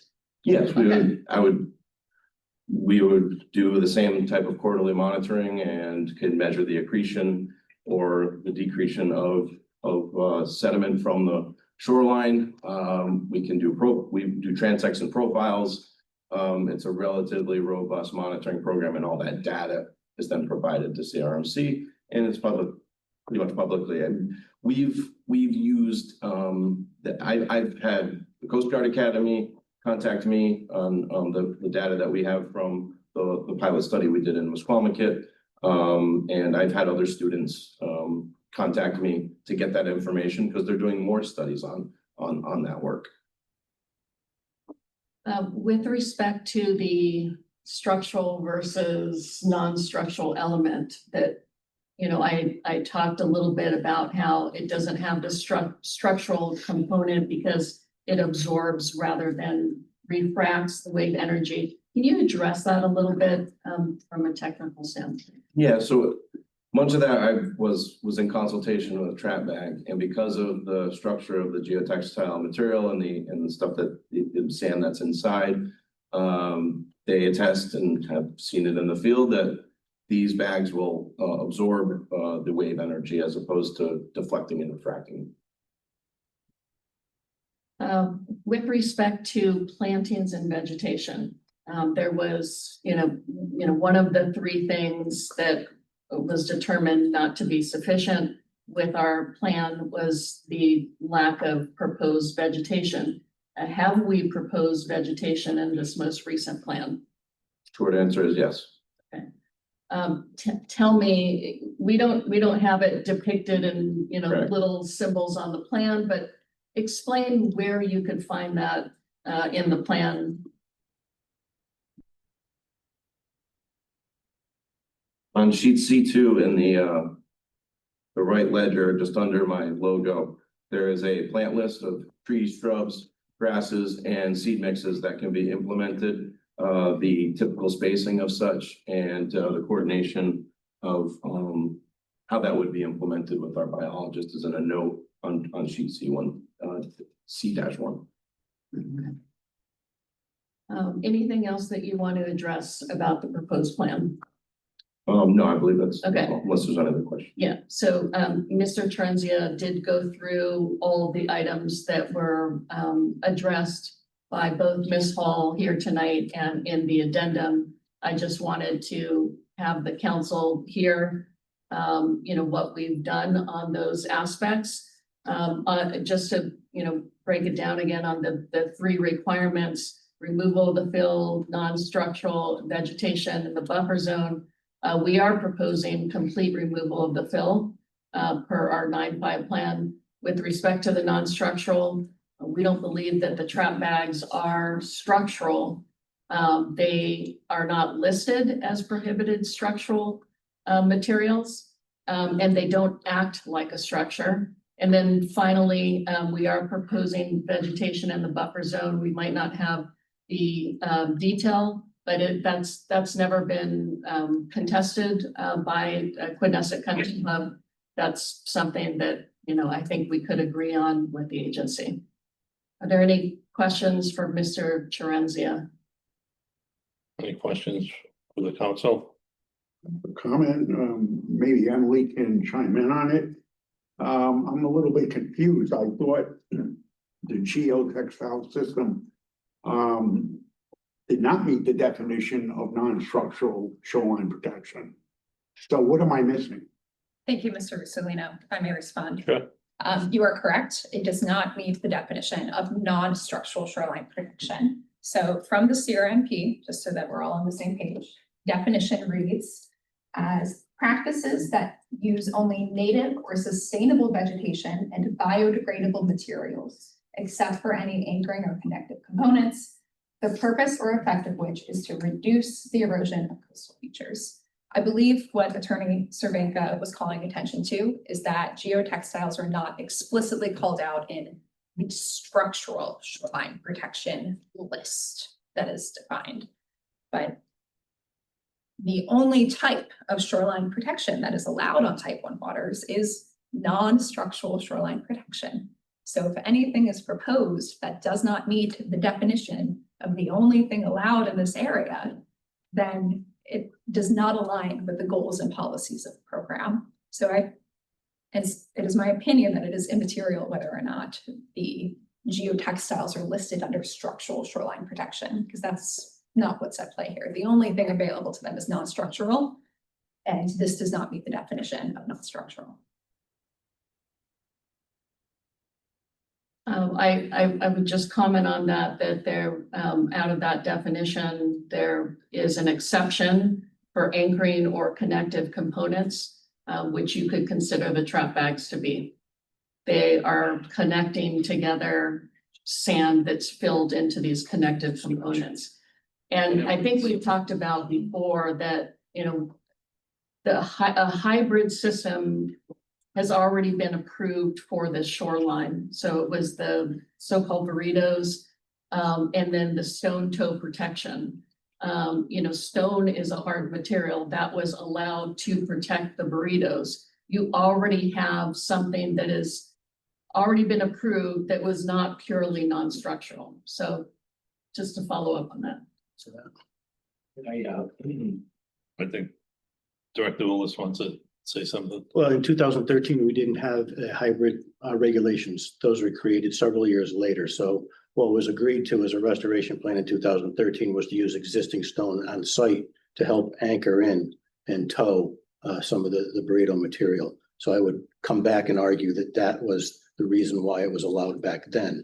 We have since developed hybrid regulations, but this wasn't applied several years prior. Rich? Yes, I want to just add on to what Emily's been saying is these are not biodegradable materials. Geotextiles and polypropylene, they're not considered biodegradable. Another thing I'd like to bring up is just saying they're used for anchoring. That these are, I did some research on these walls, and they are called mechanically stabilized earth walls, the MSE walls. So when you look up pictures of these, they're just bags on top of bags that go up. How many feet to the top of a block? They're gonna look like a wall, gonna act like a wall. And they will cause erosion in front of that wall. And as far as the slopes, we used what was out there, the LiDARs, and we found that the elevation 12 was the top of the bluff at that time. And the bottom was at 6 feet, so it was a 2-to-1 slope. That gave you your blue line. So If I may, Mr. Chair, I would request an opportunity to rebut some of the statements presented by Knesset Country Club. Go ahead. So first, I did want to clarify some of the blue line that Mr. Sharenzia has been discussing. In the original, to clarify exactly what it is in Knesset Country Club's words. So in the original enforcement report in the addendum, we have an email from Attorney Cervenka on February 7th, 2025, in which the first issuance of the blue line was sent to us. And in that email, it was stated that attached is a conceptual build out of the shoreline protection design specified in the cross section of the 2013 Dupree approved plan. As you can see, the blue cross-hatched restoration area and stone protection extends seaward beyond the double red lines depicted in the Dupree site plan. Further, both the cross-section conceptual build-out and Dupree's double red lines are different from what was actually constructed and maintained. So I bring attention to this to simply clarify that the blue line that was provided to us by Knesset is the conceptual build-out or the alternative interpretation of the 2013 plan. And by Knesset's own words, what was constructed did not match either interpretation of the 2013 plan. And to address the first comment that Attorney Cervenka made about none of the plans addressing the removal of all of the fill, since anything beyond that blue line in 2013 was unpermitted and unauthorized. So any plan that includes any fill beyond the blue line does not meet the criteria we have stated of taking out all of the unauthorized material. So that is, the first kind of piece of the blue line.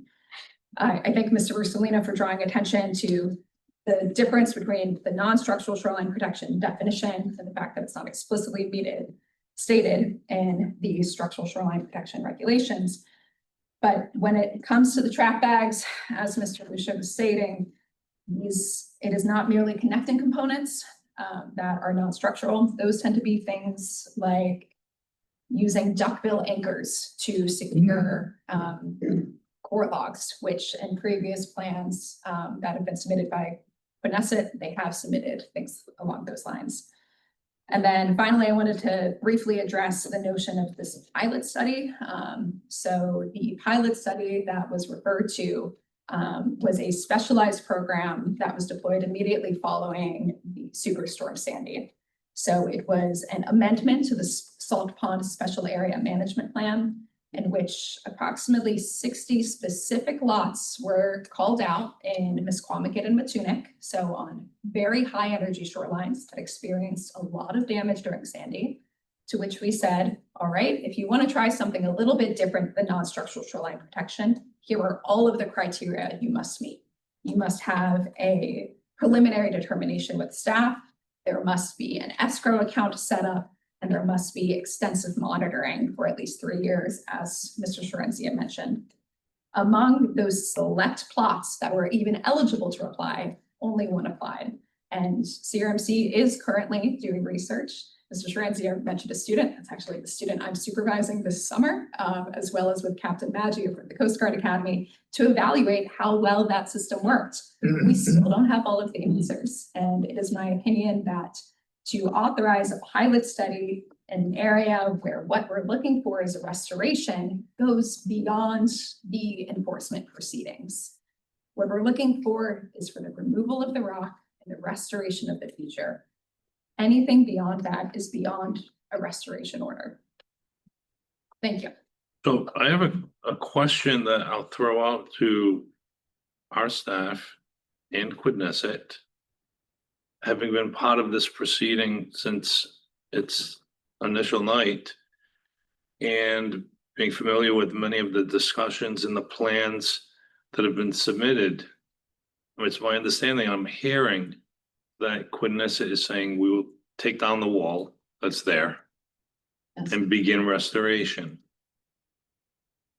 This discussions about blue line, magenta line, compromises have been made on both sides, going back and forth. Let's just say compromises can continue for purposes of my statement.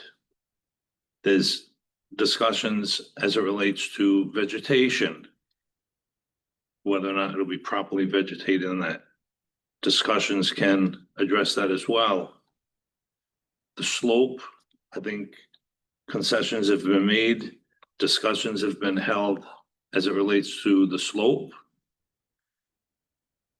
Discussions and concessions were made by Quinessa as it relates to moving a cot path, moving the tees and the tee box on hole 15. And to me, more discussions can be held relative to that. The one thing that seems to be the stickler is the trap bag or the materials, that can be used to shore this up.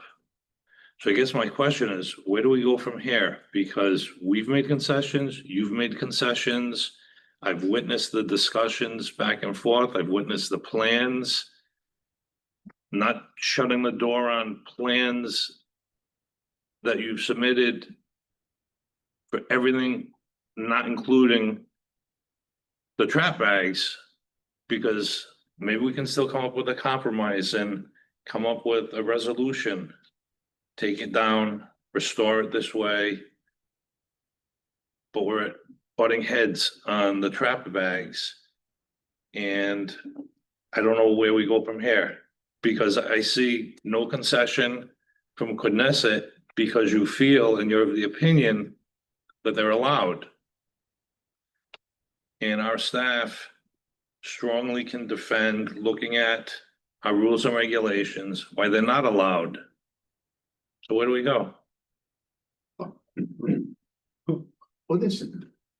I'm confused. This has been going on for 2 years. Multiple restoration plans have been submitted to the staff. None of them have been acceptable. And every time we get together, there's an extension, we prolong the whole process. And it comes down to a proposal with the trap bags, which are not non-structural. And I don't see how we're going to get around that. I think we just need to proceed with the enforcement action. I don't see this going anywhere that's going to satisfy the staff up to this point. Correct me if I'm wrong. If I may, Mr. Yes. Chair, I agree with you, Mr. Russolino. We have gotten 7 plans, none of which meet that definition of non-structural. And while we have offered any number of different options to pursue to find a solution that would preclude us not even being here tonight, we're not there. So I don't see having an 8th plan or a 9th plan getting us there either. Mr. Chair, I had a couple questions after hearing the testimony. First, and it'll start with some easy ones. What is the new material the car path going to be? They put it in. The cart path material, is that what you're asking? Yeah. I believe it's paved right now. I believe it would be the same material. So Asphalt, bituminous asphalt. So you're going to put asphalt right next to the coastal feature. No, you're supposed to be light versus light, but this is No, but currently that's where it is now. It's right on top of the wall. I don't believe that's the coastal feature. The wall's not the coastal feature? Oh, I don't believe so. Yeah, you got to pass through. The coastal feature in staff reports is the coastal bluff and coastal beach adjacent to type 1 waters. Okay. Not the wall, not the rock wall. Should it be a And port? presumably covering the bluff right now. Part of the reason we've had to visit using the blue line from 2013 is because we have no idea where the shoreline is supposed to be before the unauthorized fill from the permit that was not adhered to in 2013 and then the most recent dumping of stone. Is the asphalt approvable by state or by staff right now? Would that be ideal material? Would it be ideal material and is it approvable? I believe are 2 different questions. when it comes to any form of shoreline restoration and stabilization, we encourage as shallow of a slope as possible and to begin from the current toe and grade inland. And staff will be happy to see, starting from the current toe, grading inland at a 2-to-1 slope, and then planting of a robust buffer with deep-rooted coastal vegetation. That tends to be the recommendation for any other private property owner looking to diminish erosion on their property. I believe this private property owner has stated that they have other uses that they would like to prioritize in their uplands, however. Thank you. Wasn't your question about moving the cart path? Yeah, So they can't, yeah. that wasn't the Because answer, of the material. But the material being used. but they're gonna use the same material. I'm not making an argument for them, I'm just an observation. They're using the same material that's already there. Exactly. And I'll ask Attorney Savenka, it's my understanding that the cart path is going to be, if they move it, moved away from the water, inward a little bit, right? Towards the clubhouse, right? Exactly. 9 to 17 feet. So it's going away from the water.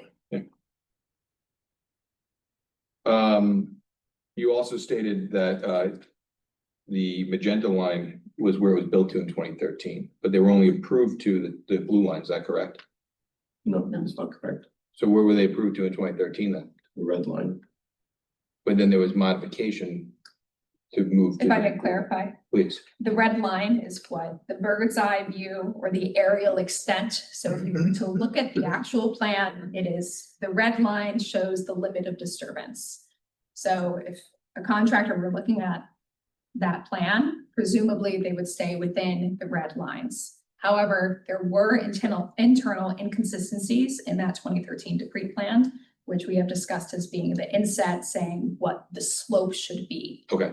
So the blue line was only developed by Mr. Terenzi, I believe in January or February of this year. And that was at our request in one of our meetings to say, well, if they didn't follow the aerial extent, but they did follow this detail that says 2-to-1, where would it have been built to? So just to add on that, there was the aerial extent, there was the cross section, and then there was the text. So it was called for a 2-to-1 slope. Then the depiction in the cross section had a 1/2 foot to foot slope. And then there was this aerial view that didn't make any sense at all, that was landward of the blue line. So the reason why there were, as we've kind of surmised at this point, internal inconsistencies is because it was a emergency application following Sandy and put together by Dupree. And they meant it to be a conceptual plan that was going to have the details fleshed out when it was constructed in the field. And that was the purpose of the environmental monitor being required. And also the reason why staff, the 2 staff members who were out there supervising it are no longer with the agency, so they can't comment on it, but they were present as well as it was being constructed over a multi-week period. So it was meant to be conceptual. The actual details and the as-built came later through the environmental monitor preparing that as-built graphic. That's part of the pre-hearing memo exhibits. And then it was confirmed by the aerial photographs. So I can continue to come back. I know you don't want to talk about the blue line, but it just doesn't seem appropriate because of its inconsistency with the called for 2-to-1 slope. This agency would have never approved a 1/2 foot to foot slope.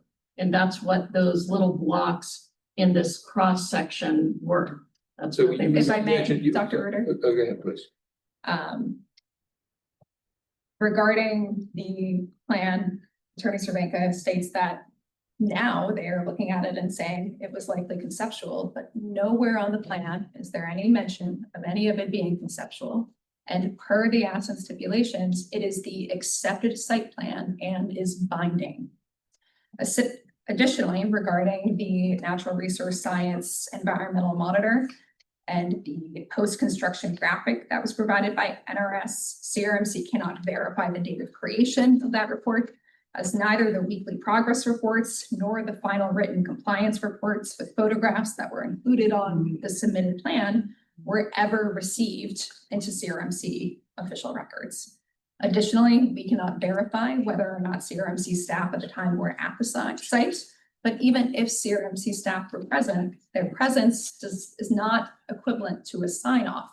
The binding thing is the binding plan that was accepted in the permit.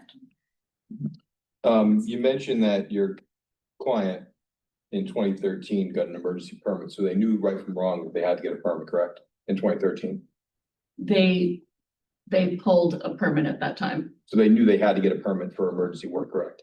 Yeah, I mean, I think they had a destroyed coastline and they wanted to protect their shoreline. But they got a permit in 2013. They did get an emergency permit, yes. So fast forward, your expert states they spent multi-million dollars in investment to try to restore their coastline now in 2022. Why didn't they get a permit in 2022? Did they change ownership? That's not what I stated. Yeah, you did. You said they made mention of multi-million dollar investment into the They property. are going to have to do that. So you said that they already did. No, then I misspoke. I'm sorry. That's not what I meant. What I meant to say is that they're going to have to put in multi-million dollars of investment to restore the from what they're doing now, to take the rock out and put that in. And the point of that, me saying that, was that this is not something that it is taken lightly. It has to be something that's going to last. Well, but they didn't have regard for the coastline when they made the. I'm not making that argument, sir. Well, I'm asking, what was it right that what they did? Not gonna answer that. That's not in my purview. Sorry. I'm here for technical support. Just to get back to the, what this 2013 plan represented, if it was conceptual or not, the cross section that the staff is relying upon says that it's not drawn to scale. It's not engineered. It's not drawn to scale. It is clearly conceptual. And do you want to, Mr. Trenzia, read from Ms. that? Hall did refer to the bluff restoration notes, and I can read them to you regarding the monitoring. So if this was a binding plan, these were the things that were supposed to happen. CRMC will be noted 48 hours before start of construction. An environmental monitor other than the contractor shall be retained to oversee construction. CRM shall be notified of the environmental monitor's engagement prior to the start of construction. The environmental monitor submit a weekly progress report to CRMC via email. A final written compliance report with photographs shall be submitted to CRMC upon project completion. So as part of the pre-hearing memorandum exhibits, there are invoices from NRS that state that CRMC emails were being sent, status emails were being sent to CRMC. As this was being constructed, NRS is not here right now. The agency staff hasn't been able to locate the record. The two staff members that were present during its construction are not here. So it's hard to say definitively what was approved or not. But we do know from all the notes on this approved plan that it was designed to be conceptual. Okay, we're getting far afield here. To me, this is irrelevant to the issue at hand. It's interesting, but not relevant.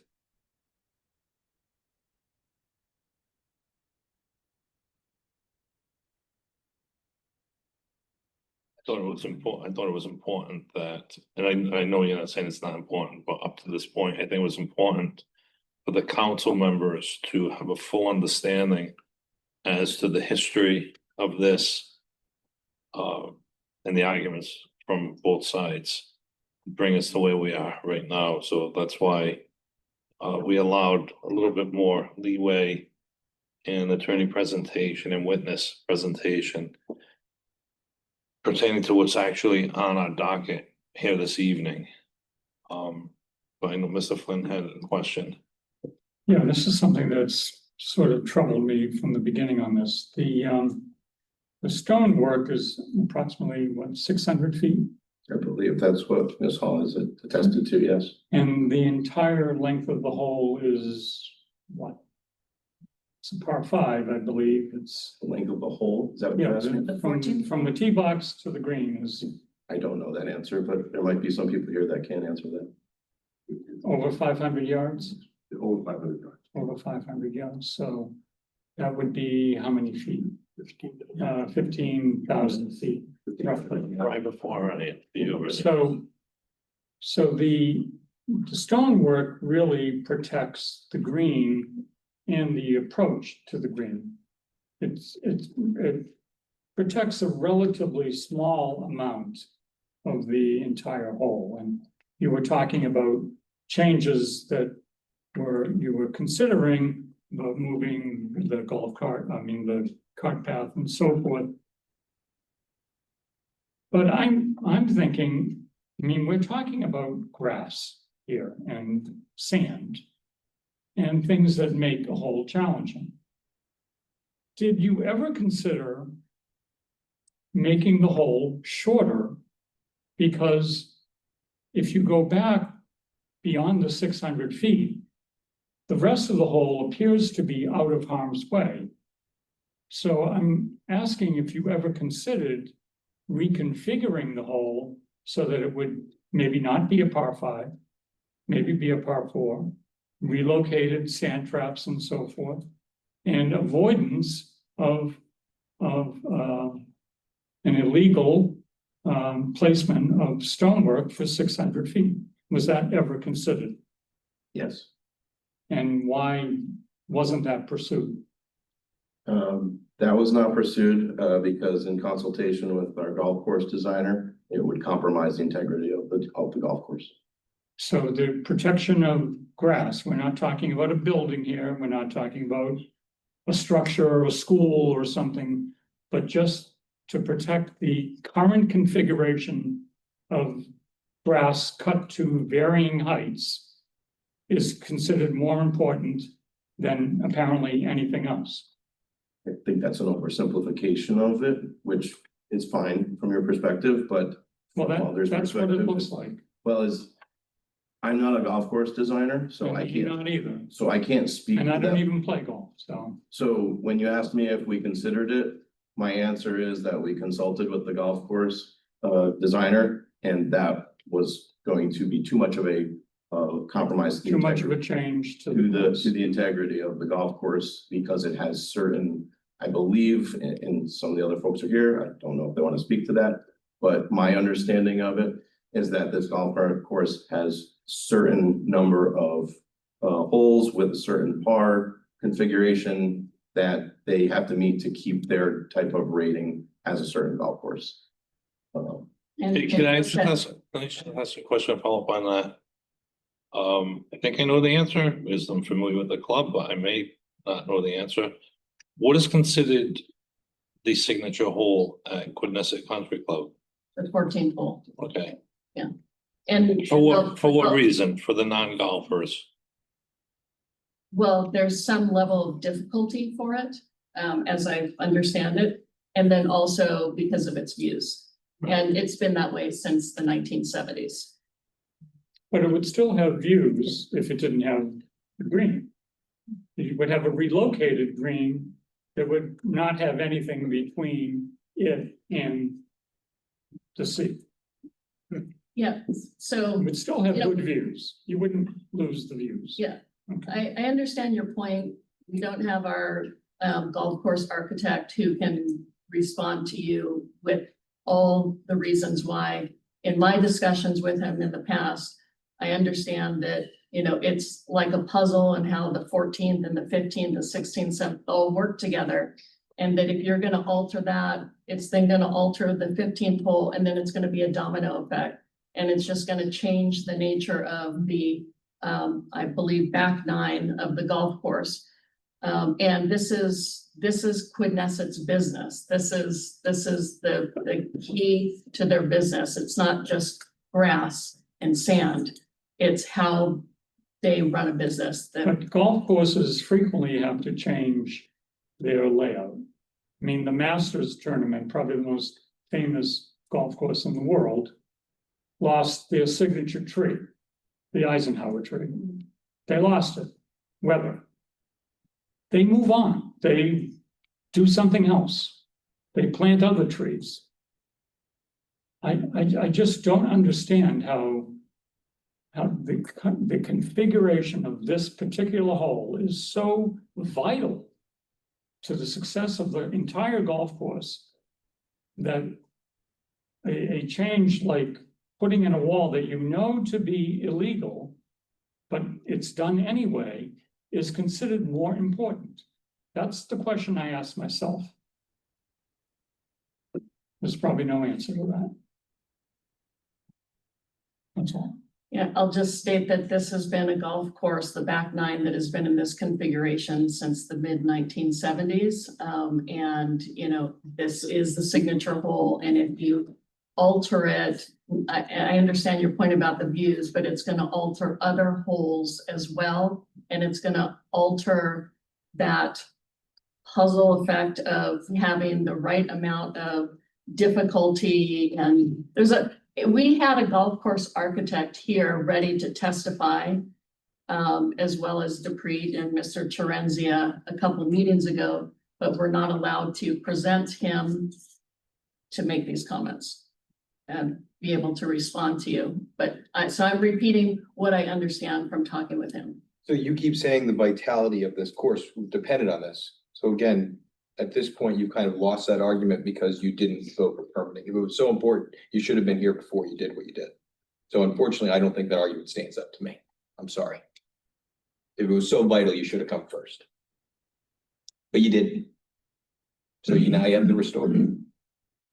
You know, there was an immediate harm to, you know, property and persons. I mean, the golf cart path has a fence that was hanging off the side of the cliff. But you stated that they knew to get an emergency permit like they did in 2013. You already stated that, correct? So they knew they had to get an emergency permit. Why didn't they do that then? I'm not going to address that. It's not part of what we're talking about. All right, can I make a suggestion here? We've heard the presentation. We've heard from staff. I think it's time to make a decision. We're here on the staff's reports, actually a follow-up meeting. There was a staff recommendation. You've heard from the property owner. And I think it's time that you vote on the staff recommendation here. I'll make a motion. Oh, you could discuss it, but Okay. I'd like to make a motion. I'd make a motion that we adhere to staff recommendations in this, not to exceed the blue line, which per their recommendation, to restore within the proper plan. No. Staff recommendation is to follow up on enforcement proceedings and refer it to the. Oh, sorry. Yes. Sorry. Refer it to the attorney. So we're going to refer to the attorney. Sorry. That's in the staff report. If I may. Why don't you restate it, please, Emily? Sorry. Yes, please. Informally, the order to restore that staff recommended at the original June 10th meeting does address those three requirements. But the recommendation for tonight's meeting is that the council direct CRMC legal counsel to pursue all appropriate enforcement actions to enforce that order to restore. Agree. Sorry. So I make a motion to follow staff recommendations to enforce the order to restore. As written. Motion has been made by Dr. Ruder. Is there a second? Can I clarify that motion? Correct me if I'm wrong. That the motion is to direct CRMC legal counsel to pursue all appropriate enforcement actions to enforce the order to restore. Correct.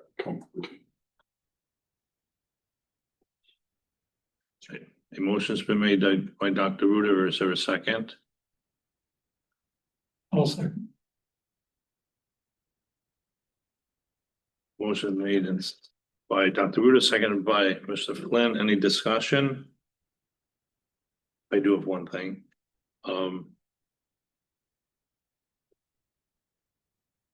Will that motion, if it passes, prohibit Kickemuit, whether or not they do it, but I'm just saying, prohibit them from continuing to work with staff for a unapproved restoration plan, because they're still within the time frame, I think, that we originally stated when they first came before us. So am I correct on that? You're correct, yes. Even as enforcement proceedings go forward, discussions can still take place. But enforcement proceedings go forward. Yeah. If I may, I believe the original 120-day allowance from the June 10th order expires on around October 8th. Just for context. Okay. All right. Any further discussion? Mr. Flynn? Aye. Ms. Izzy? Aye. Mr. Russolino? Aye. Dr. Ruder? Aye. Mr. Gagnon? I, Ms. Reynolds? Aye. I too, Raymond Coyer, vote aye. Thank you for the presentation. Thank you for. Good executive session. The motion, it's gotta be on a roll call. All right, I would entertain a motion to, the next agenda item is to go into executive session. Need a motion. executive. Motion made by Mr. Gagnon. Is there a second? Second. Second by Dr. Ruder. Mr. Flynn, Aye. Mr. Izzy, Mr. Russolino. We're voting on to go into executive session. A motion's been made and seconded to go into executive session. Sorry. I didn't hear that. Okay. A motion has been made and seconded to go into executive session. Okay. You vote aye? Aye. Okay. Dr. Ruder? Aye. Mr. Gag? Aye. Ms. Reynolds? Aye. I too vote aye. Now enter into executive session.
The first motion is to seal the minutes of the executive session. Entertain a motion to seal the minutes of executive session. Motion made. Is there a second?